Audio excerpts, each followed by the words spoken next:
you have all of this experience, education, and time under your belt. You know what you're talking about. You know what you're doing. You can do this. It's tapping into that side of your brain and foregoing the self-confidence or self-pity or any of that. It's just like, hey, sometimes you got to bet on yourself and trust yourself and step out of your comfort zone.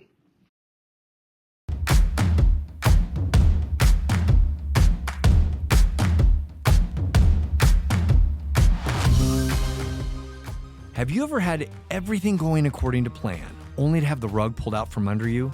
On this episode, I sit down with Jordan Trickett, a mechanical engineer turned entrepreneur, whose story proves that reinvention often begins with disruption. After riding the high of working for Peloton during its boom years, Jordan suddenly found himself laid off while mountain biking through Peru.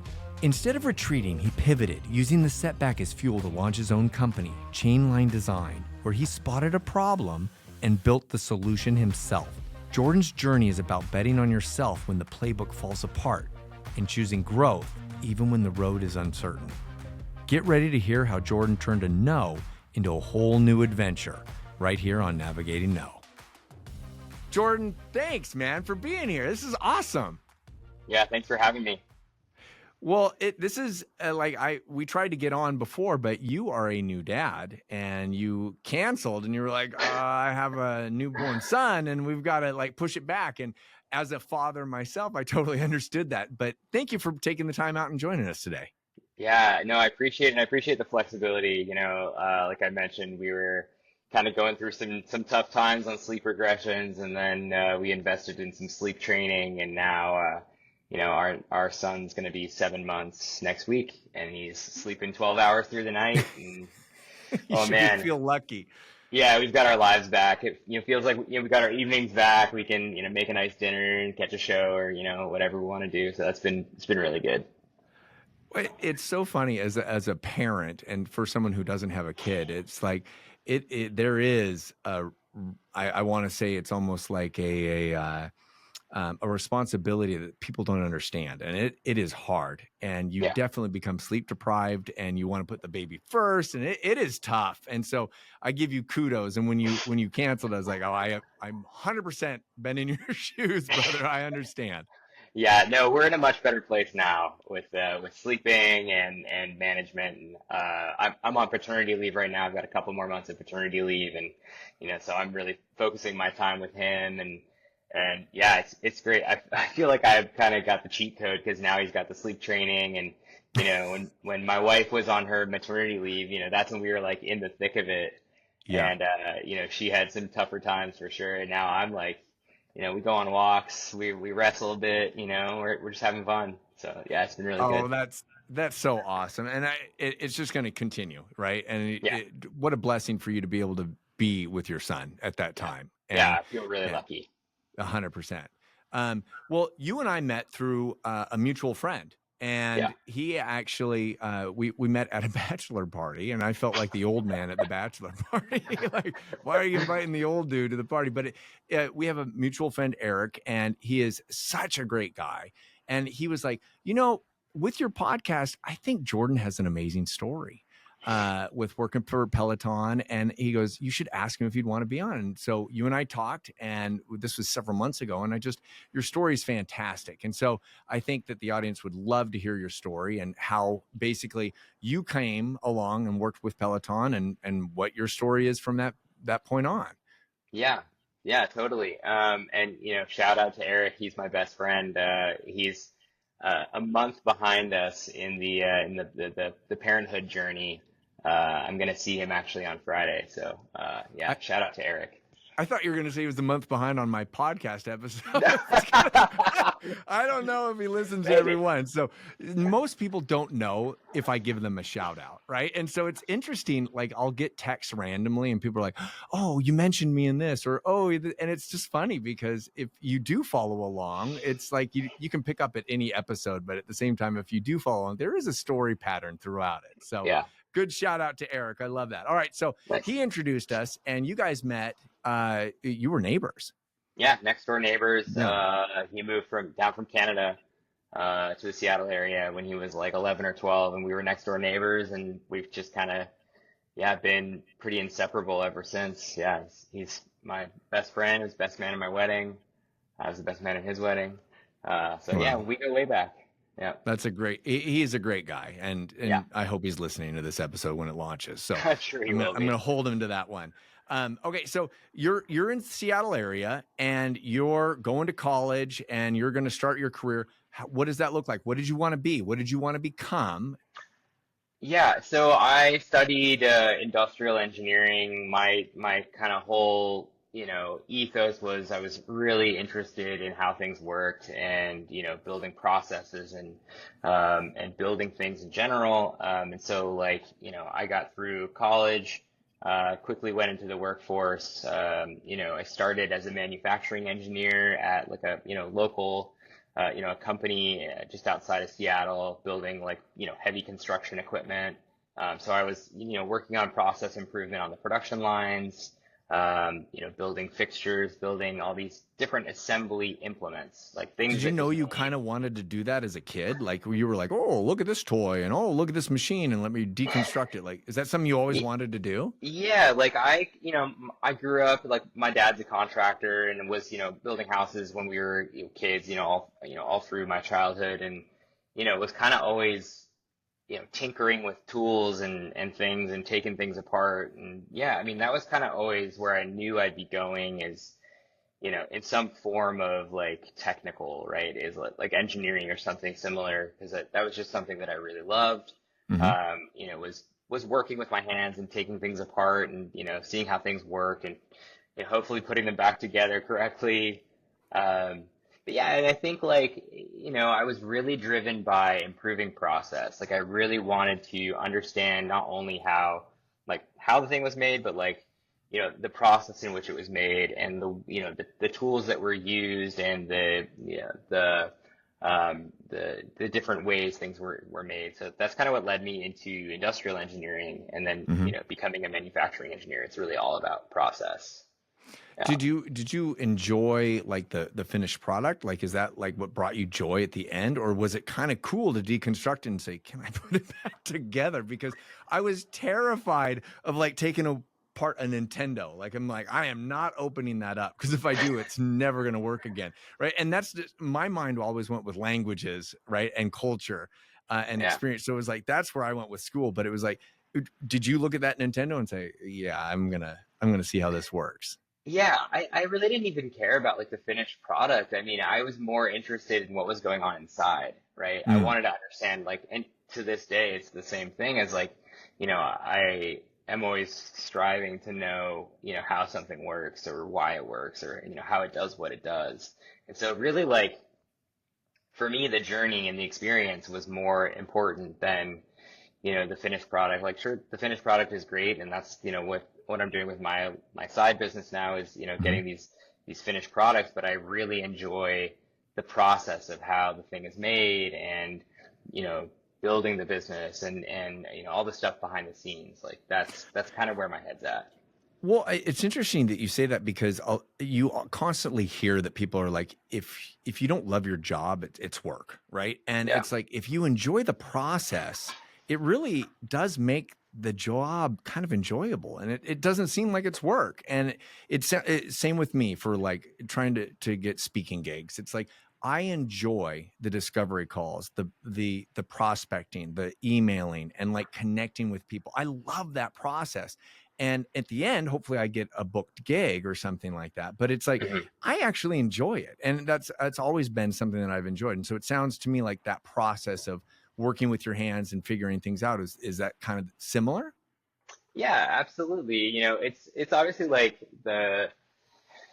how the thing is made is the thing that I think I enjoy the most is like really learning something, but it's really the process around everything. Like I'm someone, uh, I really need to build process in my life to keep myself on task, right? I have Mm, ADHD and, the way that manifests for me is like I can get pretty, lost in things and overwhelmed unless I create good process around it. And so that's like also why like I became, got interested in process engineering and industrial engineering was to kind of like, almost self-medicate. And because I was, I didn't like the medication, and Sure. I wanted to try to come up with a more, I guess, therapeutic way, or natural way to try to remedy some of the things that I was dealing with. And that was, and for me now, like, even into my 30s, like I'm 35 now, and it's still about building process for myself to keep myself, to manage Did things, and manage things with Nolan, and manage things with my wife. And, it's really about building, simple things like those checklists. And processes. Did you yeah, did you notice that at the beginning? Like, were you diagnosed with ADD or ADHD, or was it like you realized that you had that, and it's the doctor said you could go the medical route, or like what did that process? I love the word process. How yeah, did that go through? What was the journey of that? Because I guarantee I would have been diagnosed with ADD or yeah. ADHD when I was a kid. I was diagnosed in my like late teen years and was given medication for it. And it's a really powerful medication that was given to Hmm. me, and it made me really, really anxious, and gave me, all sorts of weird side effects. I could stay really on task and get things done, and things, but there was all these other things that were just not worth it for me. Hmm. Or, I'm already like a pretty anxious person to begin with, so given something that makes me more anxious, it's just kind of a non-starter for me. So Sure.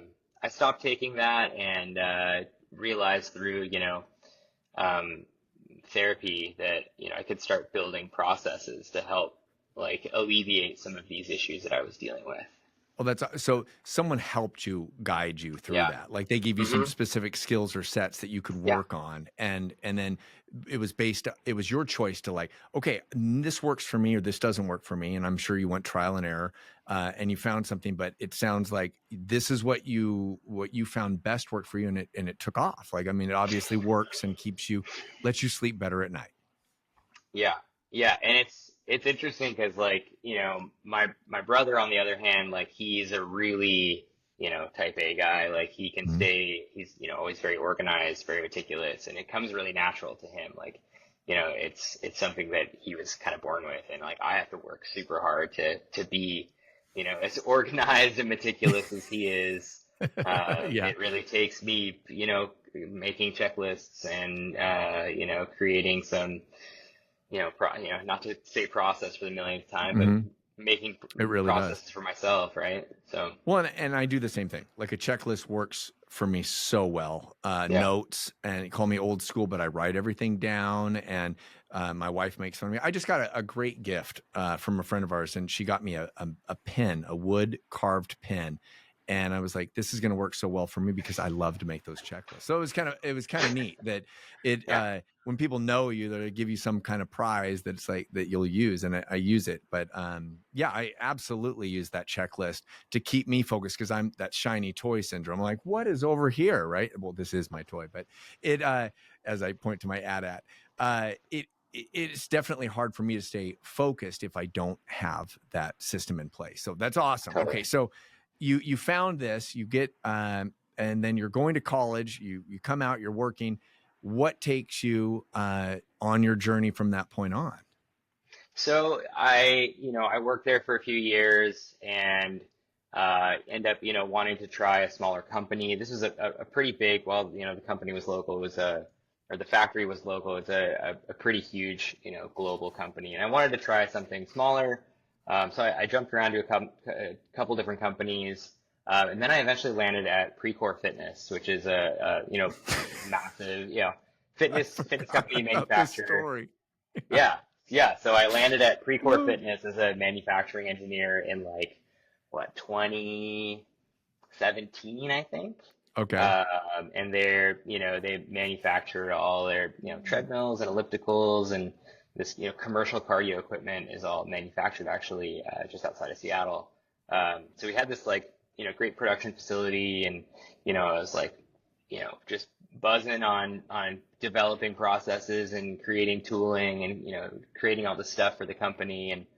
And like their fast gym forward. equipment and Yeah, their product. And the reason I laughed is because I had modeled for them and done different really. campaigns for Precor. Yeah, so We talked about that. Yeah, I yeah, forgot about that connection. So yeah. that is funny. That is a Seattle base. So all right, so you're developing these things and you're finding enjoyment out of it, or what took you to your next turn?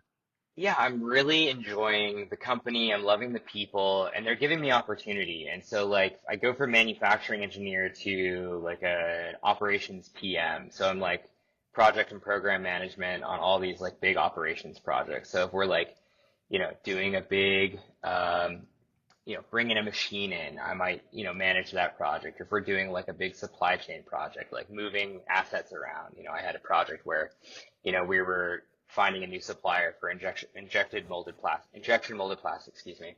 And, there's these big, huge, multi-ton pieces of steel, these big molds, right? And they're huge. And so that was one of my projects. I had to move like, 50 of these, injection mold tools to different suppliers. So it's Mm-hmm. understanding who's going to be the best fit, best cost, all these And things this that is go into that. international too. It's not just Seattle based, right? It's like was everything for Precor produced on the west side? So most of the commercial cardio stuff, their supply chain was in like 300 miles. There was some stuff produced in Asia, Okay, but for the most part, a lot of like all the injection molded plastics were like Eastern Washington or Idaho. interesting. Hmm. Yeah, not far from you actually. And so yeah, that was a project I worked on, was like, finding a new, doing a request for quote for all these injection molded parts, and then, evaluating all these different quotes, and understanding what's going to be the best fit for the business, and then going and executing that project. So Okay. I had this like, really these great opportunities, and I was, really hitting it with these projects, doing well. And then the pandemic comes, right? And we're a fitness company. We get some stuff from Asia, so that supply chain starts shutting down. And I get put in charge of our supply chain response to COVID, right? So I'm like looking at, all these parts that we get from Asia, and trying to understand like, okay, where can we dual source this, and domestically? We're going to pay, extra costs, but where can we get this to keep our production lines running, right? Hmm. And as the pandemic is evolving, and Asia comes back online, and now the states are going down. So now it's like flipping, like, okay, now we got to go back to Asia because we can't get stuff domestically. But Hmm. then, we start getting into a rhythm, things are going better, and all the gyms are closed. Everyone's trying to work out right at their houses. Hmm. Uh, Enter Peloton. They come knocking on Precor's door, and they've got this, big grand idea to start manufacturing all of their cardio equipment in the States. And Precor is an expert at that. So, it made for an interesting acquisition. Hmm. And so Peloton, being a super hot company during the pandemic, has all this capital to work with, and ends up acquiring Precor, Well, which and was, to take the audience back, I mean, it was like, as a gym owner myself, then it was like all of a sudden doors closed, people aren't coming yeah, in, and it's like, ooh, I was lucky enough to have an entire gym at my home, so my family could work out all the time. But it was like I had all that equipment because it was in my home, right? It was at our gym, and they weren't going to the gym, so it was feast or famine of trying to find weights and trying to find equipment, yeah. and people were charging through the roof, and it was just like it was a supply demand. It was like toilet paper on steroids basically, right? Yeah, exactly. It was madness, and like Peloton, yeah, they had to get it while the getting was good, and this is how Hmm. they grew to be such a big company. Is they were basically paying their suppliers any amount of money just to get parts, right, to build their products, because they were selling them so quickly, right? They Sure. were growing so fast. Everyone's buying a Peloton, and Was and that an so easy transition from Precor over to Peloton? Like, was it just like stepping outside, or did you have to learn a new process and work with Peloton differently? Like, what was that transition like for you in your position? Did you get a promotion? Was it like oh, I get a bonus? Like how did that feel being acquired? Because that's not yeah, it was. always an easy transition.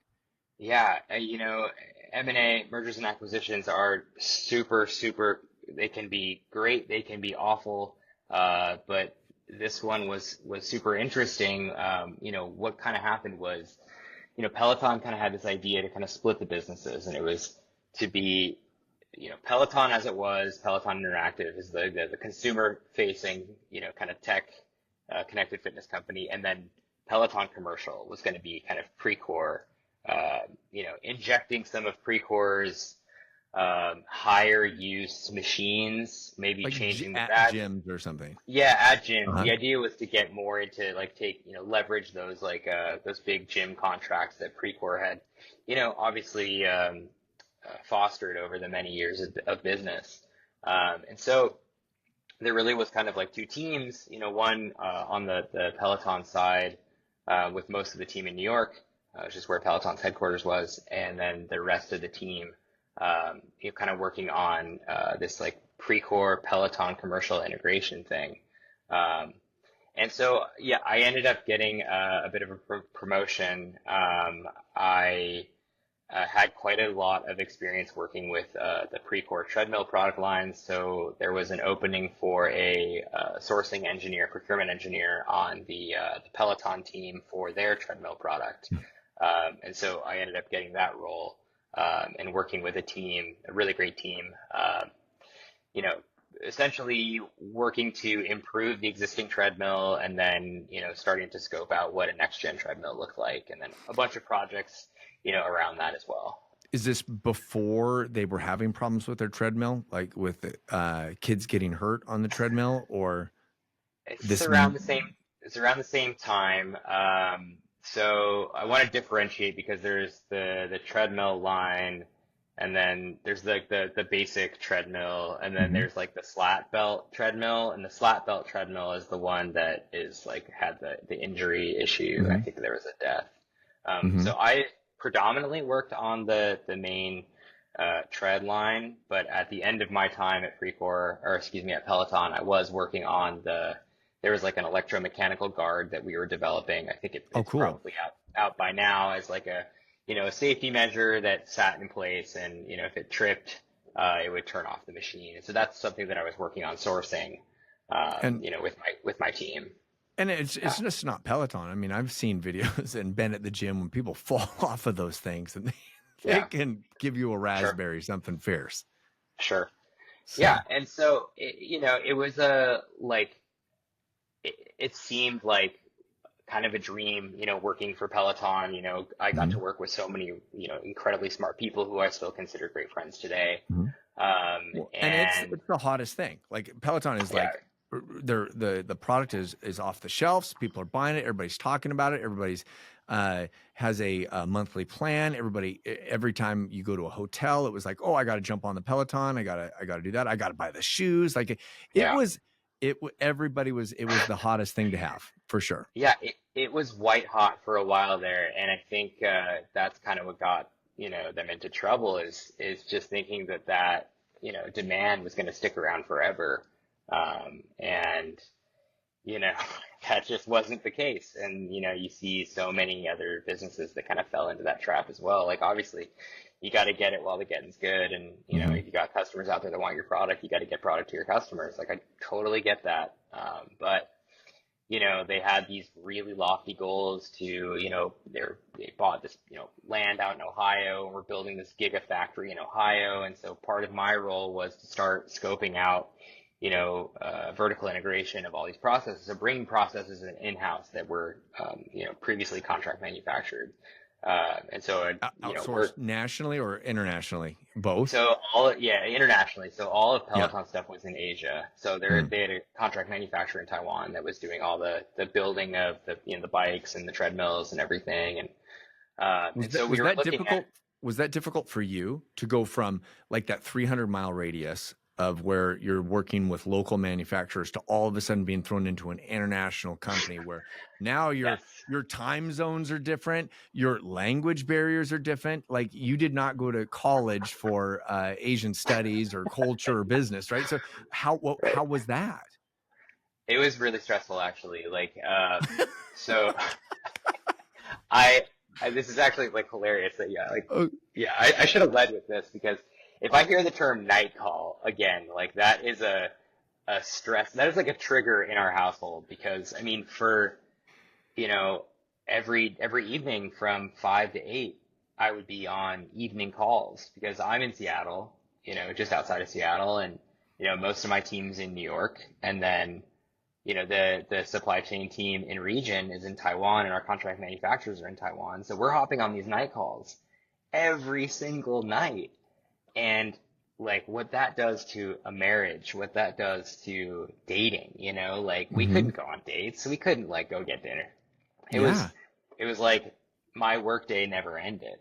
I'd have a break, in between, at like 1 o'clock, I could take a couple hours and I'd go get out on a mountain bike ride or something. But none of my friends are off at that time. My wife's not off at that time. Yeah. So, How did that conversation go with Mary? Like, did you just say it's just for a little bit of time? I'm only going to be in this, but like, well, how did you communicate that to your spouse, girlfriend at the time, or whatever? we were married. Yeah. You were married. How did that talk go? Because you're not alone. I mean, people Yeah. deal with that. So I kind of have to back it up because like during the pandemic, when everyone's job a lot of jobs went remote, we leaned in pretty hard and ended up leaving Seattle and moved like an hour and a half north up to Bellingham, Washington. Because we love the outdoor scene, we really love mountain biking and skiing, and we were that had always kind of been a dream place for us to live. There just never really was the work aligned to what our roles and expertise were. And then so when our jobs went remote, it was like, oh, we can finally do this. And hmm a lot of people did. Yeah. Bellingham and a lot of kind of mountain towns and outdoor towns really exploded in the pandemic. But I had this remote job. I was making good money. I had a lot of flexibility kind of on the other side of that. And they were also paying for a big chunk of I was in grad school at the time, so they're paying for a big chunk of that. And so like, I kind of felt like I had, some golden handcuffs, and especially as, the pandemic progressed and we kind of getting out of the pandemic, and then now return to office is becoming mandates, Amazon's Mm. kind of leading the charge on that. That became a bit more scary. And yeah, so the conversation with Mary was kind of like, well, this is kind of a necessary evil that we just kind of have to manage right now because the money's good and we can still live in Bellingham, and, you have some flexibility and we can make it work, whenever we can. But we were definitely talking like, what does this look like long Yeah, term? long And, term, 100. I And wanted, you're not yeah, alone on that. I mean, even so, the pandemic actually, it was great for me because, and my wife, because we realized two things. We were able to spend so much time with our kids, right? Like that was a yeah, blessing, because we're never going to have that time again to be literally at home with our kids and spend that much time. And the second thing is we realized like my job as a speaker or an actor or model, I travel. So I don't have to be located and my wife works from home too. And so it's like, it was a great blessing. But at the same time, as people start getting called back currently, even now in the Seattle area, especially with Amazon, it's like, it does change the chess pieces a little bit, and it can be scary. yeah, yeah, absolutely. We were up here, and, the worry was always like, especially as Peloton started to decline and, kind of layoff by layoff by layoff, I survived Did like, you see that coming? Like you were like, yeah. okay. Yeah, I And mean, the so state of the business, like we'd have these all hands meetings and it was like, hey, things, you just knew by the culture, right? Like there was, it was, hey, we're not hitting targets. Morale's pretty low. Things are not going well. There's talk of layoffs. There's, all these things going on that, are a reaction to market forces, right? As, the economy is kind of turning around, and people are going back to gyms, right? Like that demand is falling off and the business has to respond. And so we were, Peloton's a pretty bloated organization with a lot of people doing a lot of, a lot of the same jobs that other people were. And so they felt they needed to right size the business. And, that took a few rounds, 4 or 5 rounds by the time, I eventually was let go in, August of 23. mhm. I think I was like the fifth round of layoffs. And So you're just like, you were waiting for it to hit and you were yeah, nervous about it. oh But yeah. how you found out about it is a phenomenal story too. It is a phenomenal story. So, I had just finished grad school. I just finished an MBA program that I, spent 3 years doing while also working. And as a, a gift to myself, I went to Peru for 2 weeks to do this big mountain biking trip with a friend. And I knew, like, going on the trip, I knew, like, the second Monday of the trip that there was going to be something going down. Like my friend at work, shout out Liam, he got kind of a heads up that like things were not looking good, and like Monday was going to be the day. But So I get to like, you're also looking at like building a home. You're also worried about starting a family. Like there's some oh yeah, things in your mind, right? Like there's a lot on your mind. It's not just, oh, I get to go spend some time and do a bucket list item, right? There were yeah. several factors going into this. Yeah, I mean, we had just bought this house in Bellingham. I think, a year, I think we moved here in 22, so a year before. And then, we were talking about, starting to try to get pregnant and start a family here. Like these were all like very top of mind things, right? We, had a mortgage to pay and all these things. And, luckily Mary's, got a great job, and she's, been remote ever since, and she's doing great, and she's very stable. But yeah, so I end up going on this trip, and the first week's fine, all things good. And then that Monday comes, and we're up on like the last week of the trip, we're like up on You're this big biking. mountain. You're Yeah, mountain biking. mountain Yeah. biking. Did you go with friends, or was it just all, or you just did a tour, or what was that? It was like it's a guided trip, Okay. just outside of Cusco, Peru. Uh-huh. And I went with a friend, my friend Christian.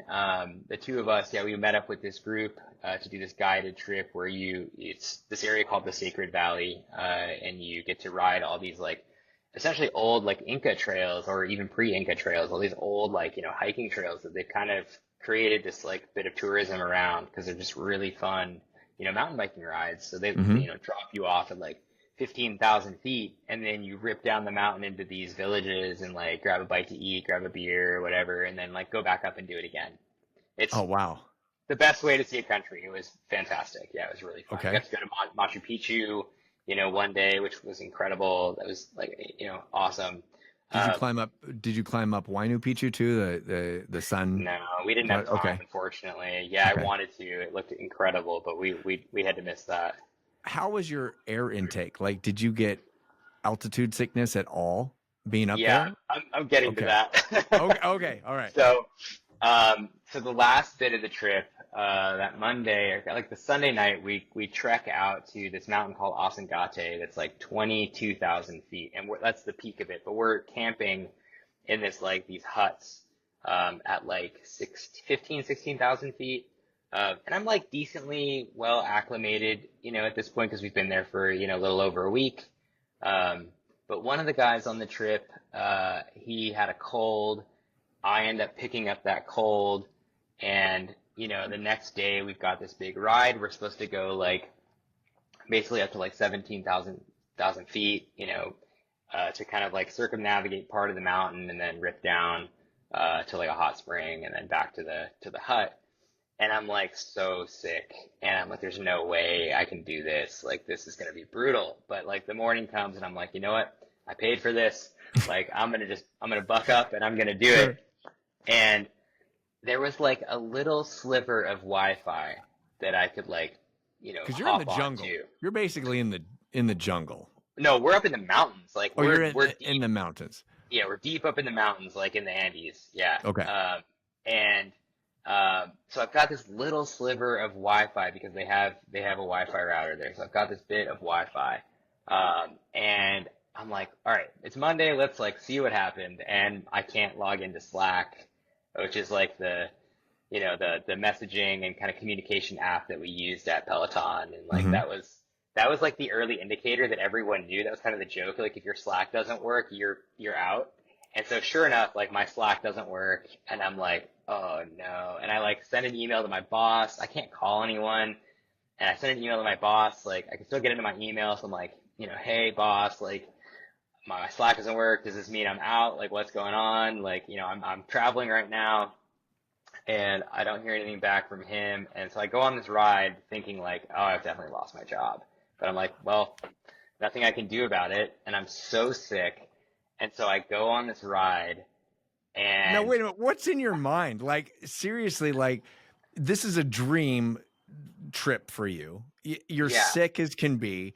I'm sure your stomach is just like turning inside out. Like, what you're projecting all of these things. Like, am I going to yeah, be able to pay my mortgage? Am I going to have a job? How do I yeah. get a hold of my wife? Like, and is that what you're thinking? As soon as you couldn't get into your Slack, you're like, uh-oh. Oh, 1,000%, 1,000%. It was like, how am I going to tell my wife?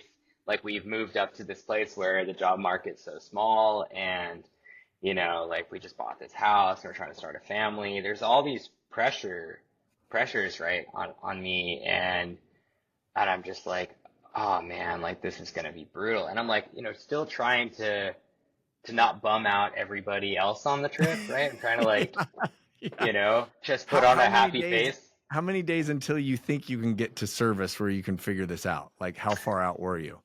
Yeah, so I expected like the next day we were heading back, and so I knew that we'd be back at a hotel the next day, and like there was a bit of Wi-Fi like at the hut that we were staying at because it was like that people live there, and it's like this group of climbers that live there, and so I was like, well, maybe when I get back from the trip, like I can get a hold of some, or get back from the ride, I can like Yeah. get back on the Wi-Fi and figure this out because like everyone was heading off to go do this thing, so I was like, all right, like let's just go do the ride, let's get through it, like let's try to have some enjoyment and not bum everybody out. So I go and like do this ride, and it's clear to me that my body is like, no, this is not good for you. But I've like gone too far, and I'm just pushing my bike up the hill like 1 foot at a time. There's like, these 14-year-old kids that we paid to like help.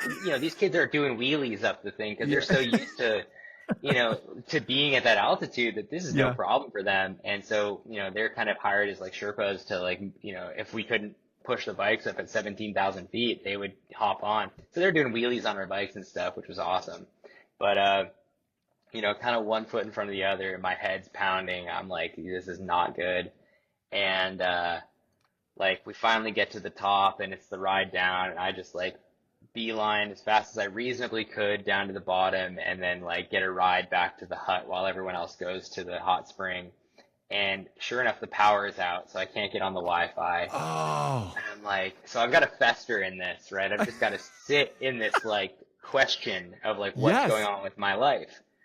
And I'm not getting any better. I try to sleep, I get some sleep.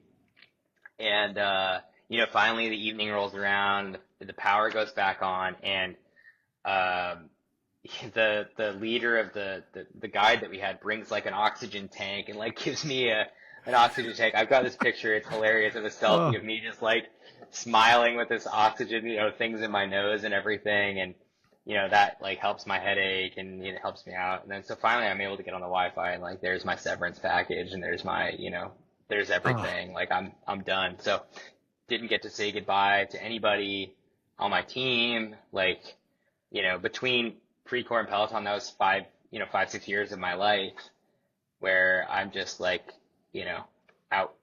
And Oh, that was that's brutal. It was oh. brutal. Yeah. Okay, so you're in Peru, and you find this out. You found out your severance package. I'm assuming you contact your wife and you Yep. say, how was that?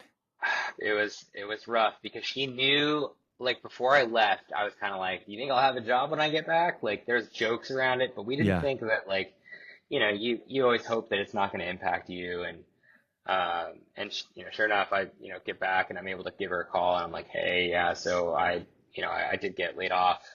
Um, but, because of my time at Precor, they gave me a really generous severance package. So I had, kind of like 7 months of salary as like runway Hmm. to like kind of keep us going. And Mary still had her job. Like we're okay. But, the anxiety of like this, this whole thing of what this means for us, like it starts putting into question, the risk we took in moving to Bellingham, a more, kind of remote city. Like, that's already going through my head of like, are we going to be able to stay? Like, because we Yeah. really want to start a family here. We love being here. Um, and, You're and so, projecting the consequences of your choice, right? And you're totally. just like, Yeah. okay. Yeah. Yeah. And especially, we bought a house when interest rates were super low and they were not super low anymore. And so it's like, okay, well, what are we going to do? We're going to sell our house and then like, go, either rent something or go buy a house and spend a ton more in a place we don't really want to be. We Yeah. had been in the city for a long time and, that just wasn't where we wanted to start a family. We really loved all the things that Bellingham had to offer, and still do. And we're, super, super grateful that we were able to stay here. But yeah, I mean, it was touch and go there for a minute, especially, as I got back and was getting into the job hunt, like, yeah, it was really touch and go. Well, and not only that, but it's like just trying to find a job is hard Yeah. enough pressure, right? And when you're Yeah. married and you're trying to provide for your family and you want these dreams of starting a new family, staying where you're, that's excess pressure that most people don't take on. And so it's like that's just difficult in and of itself. And so you're trying to find this job, or you're trying to find yourself. You're trying to navigate. You have a few months buffer where you can rely on the severance package. But it was like, what did that feel like? Like what kept you going? What was it? I want to stay here. That's what's got to happen. I want to start a family. Like, what sparked the fire under you to A, create a new business, and B, believe in yourself to go get another job? And how was that? Yeah, I mean, it's a lot of the things that you're saying. It was very much like, how do we stay in Bellingham, but also like, how do I control my destiny? How do I control my story and like, not have to be the victim of a company that, makes some bad decisions or, because of market forces, like has to lay people off. Like, how do I be in control of that so I can, tell my story the way that I want to?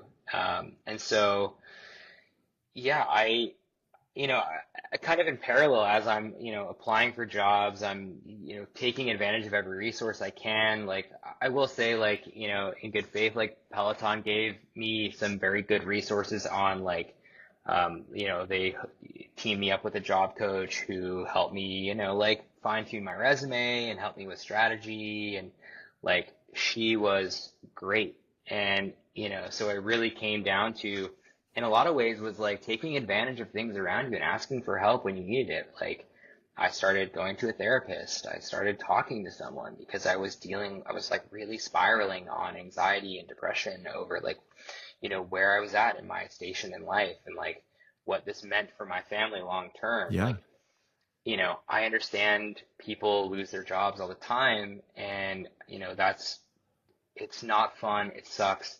But I felt this extra pressure because of the choice we made to move to this, more, smaller job market city. And we really wanted to stay here. So I was kind of really internalizing that pressure. And it was manifesting in a lot of anxiety and depression.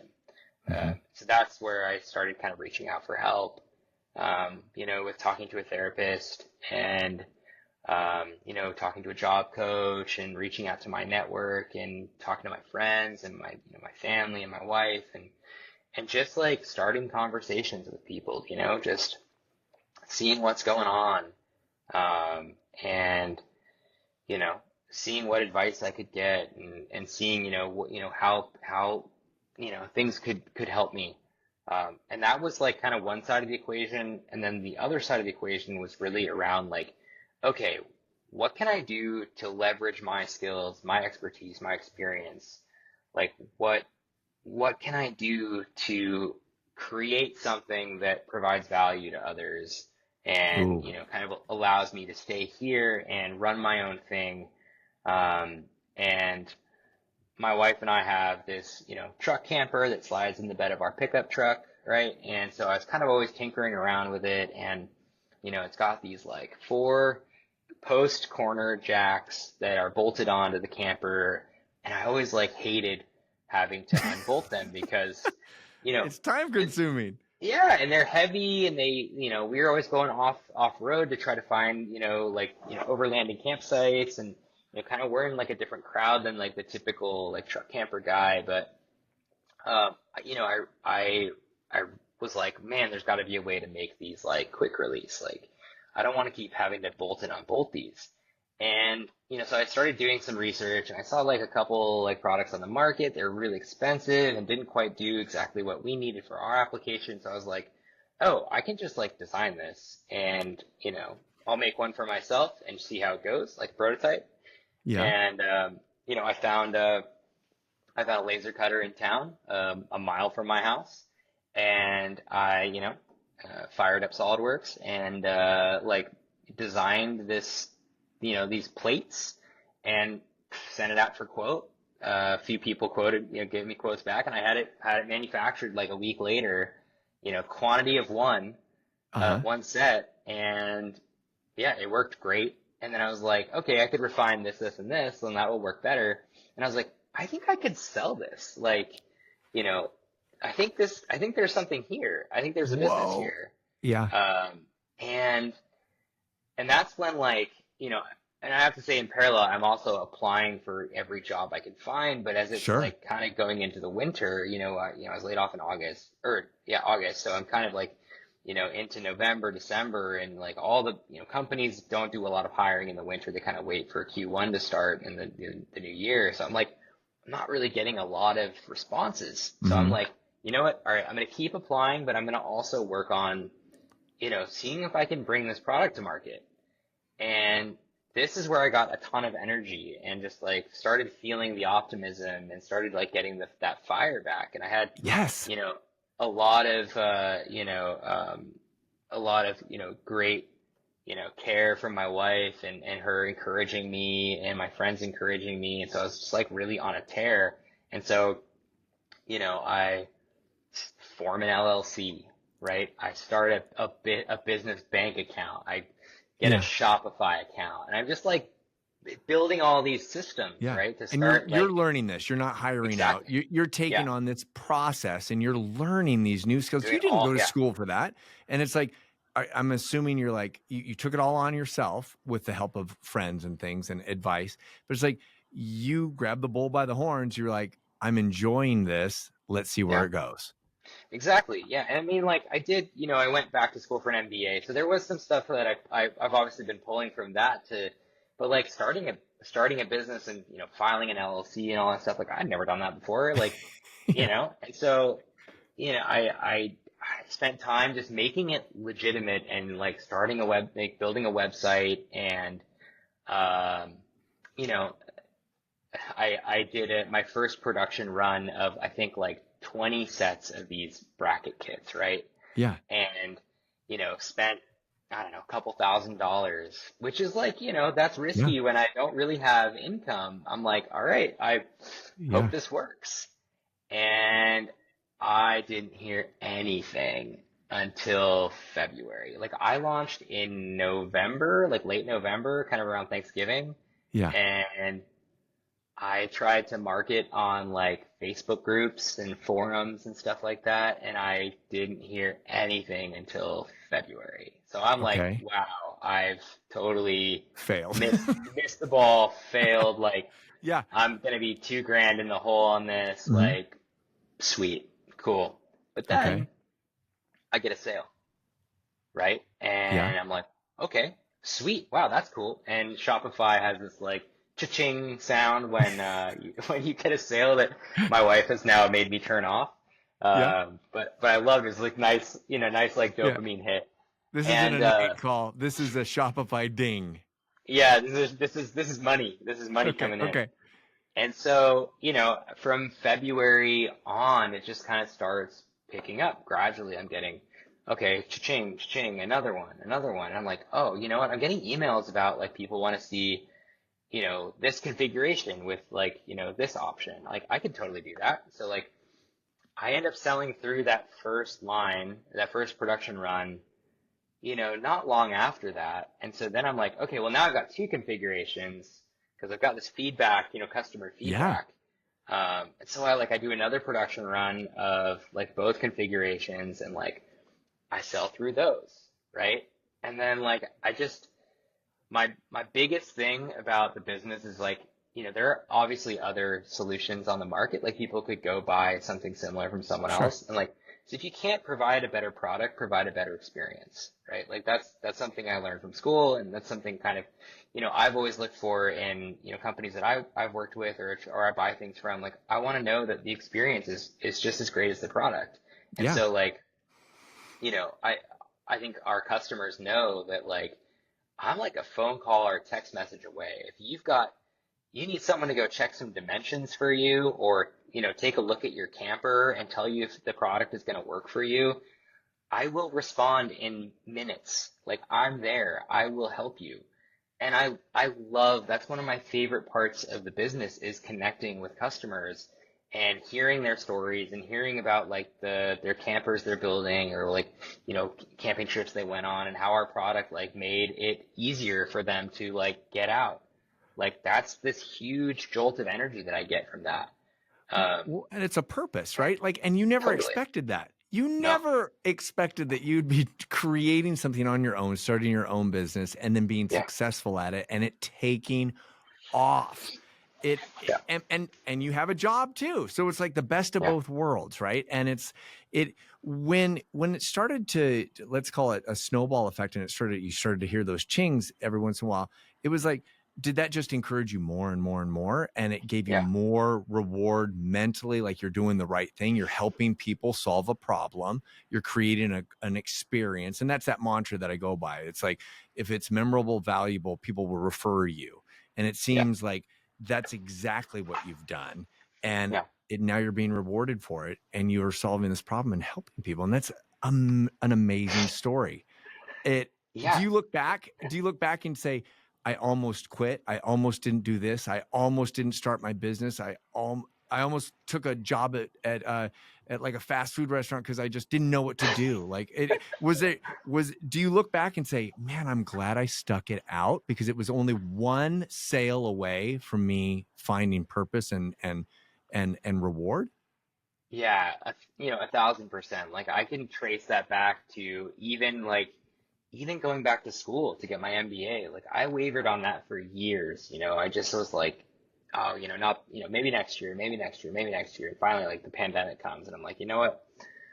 I'm just gonna dive into an online program and just like apply and see, and like start doing the work and just see how it goes. And I ended up loving that program and I got a ton out of it. And, and then also with the business, it was like, wow, I look back at that time as like, coming into February where I had no sales and I'm like, wow, did I just waste $2,000? And Mm-hmm. what am I going to do with all this stuff? I've got all these stainless steel brackets in my garage. Like, what am I going to do with this? Like, I could have easily thrown in the towel there and just said, you know what, that was an experiment and it didn't work. And I'll just go back to, working. And like you said, like I do have another job. Like I was able to find another job where I go in 1 day a week into Everett and it's, an hour drive and it's not bad. Mm-hmm. It's very manageable. But it gives me, the freedom after hours to kind of work on the business and scale things and grow and keep, talking to customers and doing all that stuff. But, absolutely. I look back at kind of these pivotal moments of, when I could have just quit or when I could have just not done it.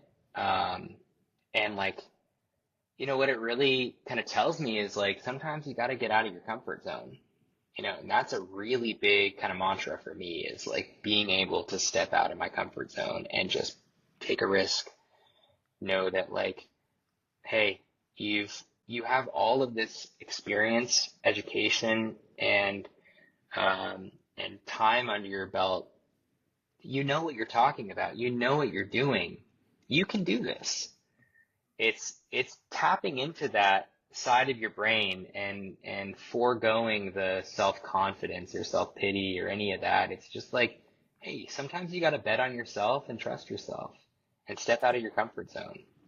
Oh, I love that. Is that the one thing that you would want everyone to take away from today about our conversation is that it's about stepping out of your comfort zone and believing in yourself and saying that you are that one decision away from making it? Yeah, absolutely. I think that's been the catalyst for me, as someone who's a very anxious person. And I'm so anxious. In the past, I used to have to I would look up, if I had to go somewhere new that I'd never been before, I would look it up on Google Maps and look at the street view of okay, the door's here, cool. Okay, I know where it is. The parking's good. Okay, cool.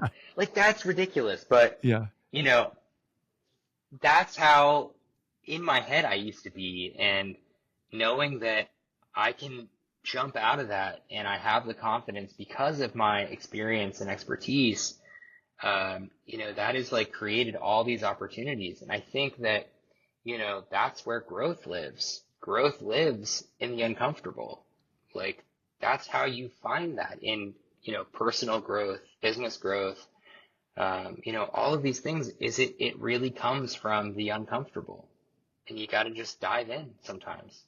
So yeah, I would say that that's probably the key tenet that I would want people to walk away with is, believe in yourself, bet on yourself, and don't be afraid, don't be fearful when needing to step out of your comfort zone to, grasp the next opportunity, because it's there. Oh, I love that. That's awesome. Where can people find more out about you? What is your website? Where can people find about your product and your new service? What's your next product going to be? Where can people find you? Yeah, so we're at chainlinedesign.com. Very easy to find us. We're also on Instagram. It's just Chainline Design. And we've got actually 3 new products coming out. They are in production right now. They'll be coming out in the next week, 2 weeks. Got some really exciting stuff coming for the kind of overlanding and off-road camping crowd. So yeah, follow us on socials. Keep an eye. You can sign up for our newsletter on our website. But we've got some really exciting stuff coming out, and we can't wait to get it out on the market. Oh, Jordan, it has been an awesome pleasure to actually sit down and talk with you and to tap your brain and to go through that journey experience story of yours, because you brought it out. I think everyone can relate to something along your journey. And I think you gave a lot of value, and I appreciate your story, and I appreciate you being vulnerable and opening up and telling everybody about your story, and just being my friend. And I appreciate you, and I know Eric does, and I wish you the best of luck as a dad. And maybe there's another baby coming. I don't know. We don't know these things. But seriously, thank you for jumping on today, and we will point people towards you. And obviously you're the guy at the end of the line who answers that phone call, that night call, when the ching happens on Shopify. So I'm wishing you the best of luck, and I know you're going to take it because you don't give up. And I love that. Yeah. So thank you so much for being here, Jordan. Thank you, Blue. Thanks for having me. I appreciate it. All right, brother. Bye.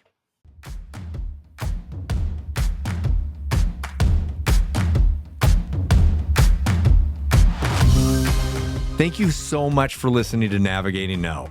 If this episode brings you value, or you know someone who could benefit from it, the best way to support the show is by sharing and subscribing. It's completely free and helps us reach more people. And if you have any questions, feedback, or guests you'd like me to interview, drop a comment while you're there. I'd love to hear from you.